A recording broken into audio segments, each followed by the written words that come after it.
Some people might think that I'm a little crazy saying that I'm going to start a new product in the automotive industry, considering the current economy. However, new car dealers have been refocusing their efforts on selling used cars, given the current state of the economy. Approximately 33% of all cars sold and purchased by new car dealers are done through the wholesale market.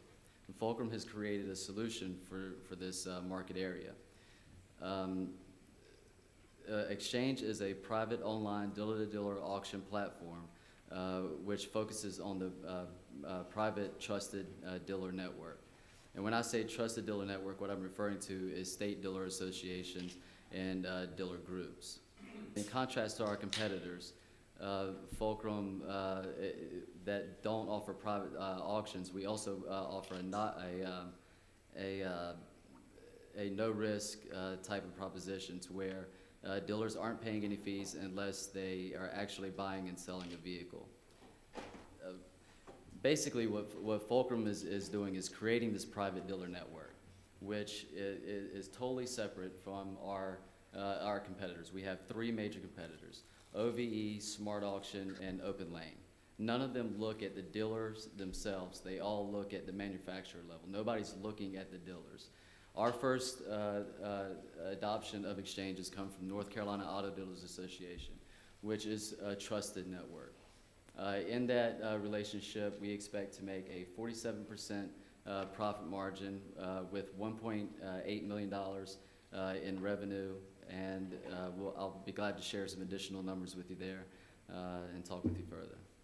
I guess, can you just address your capital need and kind of a use of funds? Yeah, sorry about that. I should have gotten to that.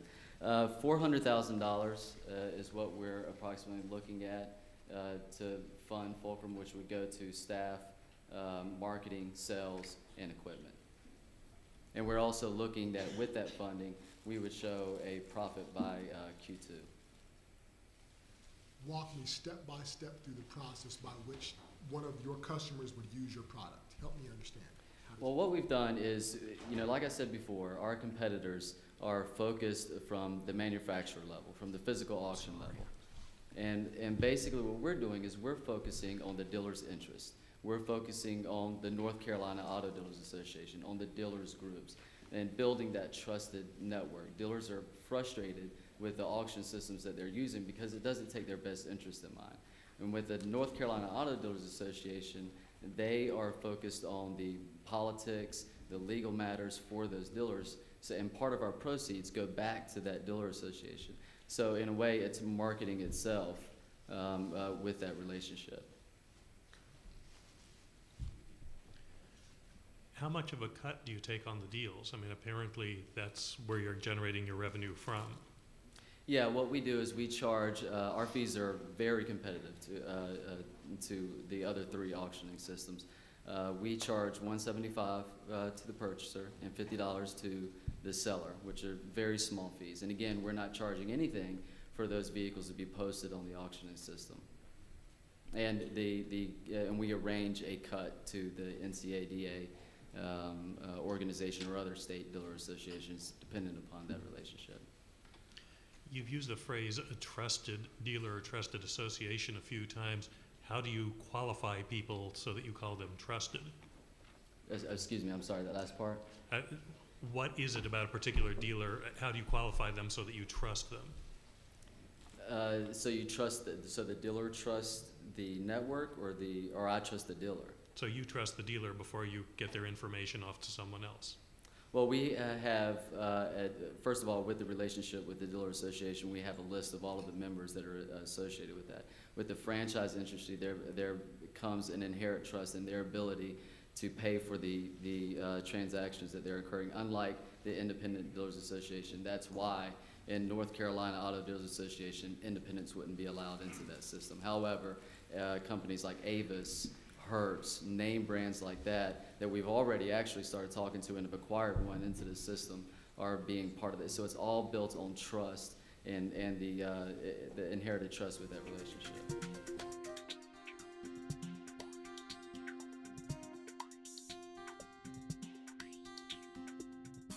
All right, like we've already discussed, Exchange is totally built on the trusted network in mind. We have traditional features in there, like the traditional auction, buy now section, make an offer, which is very unique, where we take the dealer's inventory, which is another good feature about Exchange. We automatically import these dealers' inventory into our system so that they don't have to take the time to manually enter those vehicles. We take those vehicles and we look at the vehicles that are 60 days sitting on their lot. Those dealers want to get rid of those vehicles. We're automatically posting those vehicles up for auction for other dealers to make an offer on. So we're getting those vehicles exposed, whereas otherwise they're not being exposed to that wholesale market. We also have counter offers, and this product is fully developed and currently in production.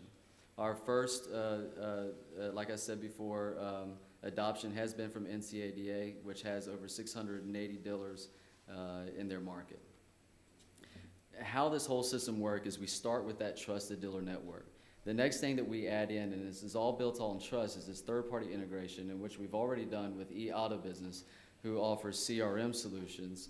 We're going to have our product built into theirs to where they can, when leads come in and they don't have a vehicle for that lead, they're automatically told that Exchange has that vehicle. You can go purchase it from another dealer, and that relationship is already established. The next thing is trusted additional service sources, like we mentioned before, which would be Avis, Hertz, Enterprise, and NCADA is actually taking an active step in helping us secure those relationships with their political means. We already have Triangle Rent-A-Car on the system and active in selling vehicles to dealers. Another great revenue stream for us is looking at dealer groups. Dealer groups have the opportunity to trade amongst their own group so that they can reduce wholesale sales and increase their retail sales overall as a company. And that's their ultimate goal. They want to get retail prices for their cars, not wholesale prices. So if they're wholesaling with each other, when they eventually retail that vehicle out, they're getting that bigger profit margin.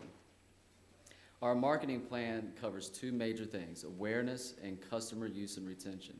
The first, obviously, is public relations, sending out news releases. NCADA has offered for us to go on a weekly press releases and news and tips with them.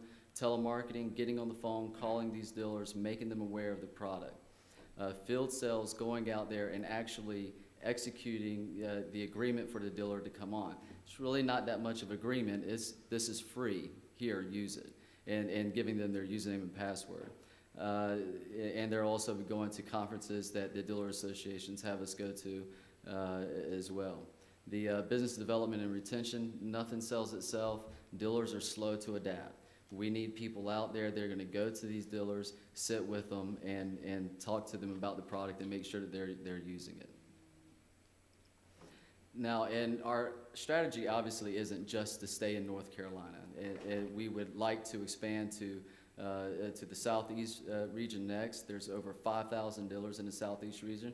And if you look at the total United States, there's over 23,000 dealers. And these are franchised new car dealers in the United States. If we look at the United States alone, we're talking about $636.8 million that's available out there in transaction costs, based on our transaction cost, our low transaction cost. And going by the numbers, and one of the key things that I want to point out here is this first red line item, the second item on the list, is the trusted network proceeds. That is a big deal to these dealers. The fact that when they're spending money with us, they're putting money back into their own organization.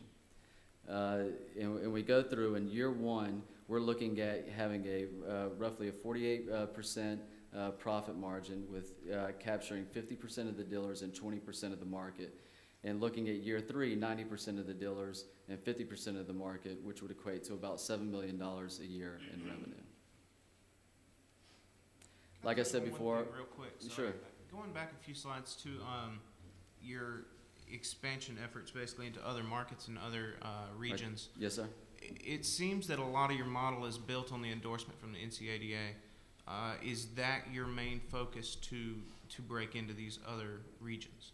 It is our main focus. I mean, we haven't ruled out relationships with financial institutions who have big relationships for obvious reasons with dealers. But our main focus, is with those auto dealer associations. For example, NCADA has it in its best interest to help us bring on South Carolina, Georgia, those other dealer associations, which is all politically driven. So their political ties with those other dealer associations, and they're ready to go and ready to start pushing that relationship with these other associations to get them on board. That way South Carolina can trade with North Carolina. Geographically close dealer associations, can trade with one each other. Who would you characterize as being a little more, for lack of a better way to put it, important within your industry? The NCADA or Hendrick Automotive? NCADA. The dealers are the most important, obviously. I mean, you break it down to the dealers. But NCADA has the dealer's interest in mind.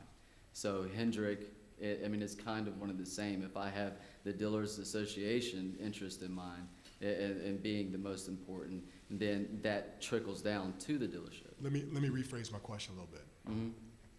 If you were trying to sell to Sonic, it's a bad example because Yeah, I it don't is. know. Yeah. I don't know how. Yeah. Okay, you're trying to sell to dealership, the fourth largest dealership in North Carolina, Mm-hmm. and you go to them and you say, "I already have the second largest dealership in North Carolina on board, and I have a relationship with NCADA." Which one of those organizations is dealer number 4 going to be more impressed with? They're going to be impressed with North Carolina Auto Dealers Association. Okay. Yeah, I can say that with complete confidence.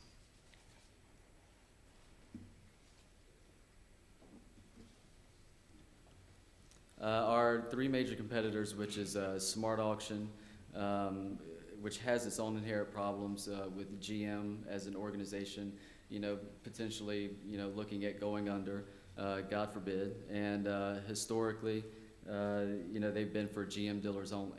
They've opened up the market to going to other franchises as well, but the company as a whole, is suffering from some issues. OVE, which is owned by Manheim. Manheim is focused on the physical auction. That's their presence. So they focus on simulcast, and that's what dealers go to OVE for. Open Lane, they're not associated with Trusted Networks. Their big deal is they started with a relationship with Ford.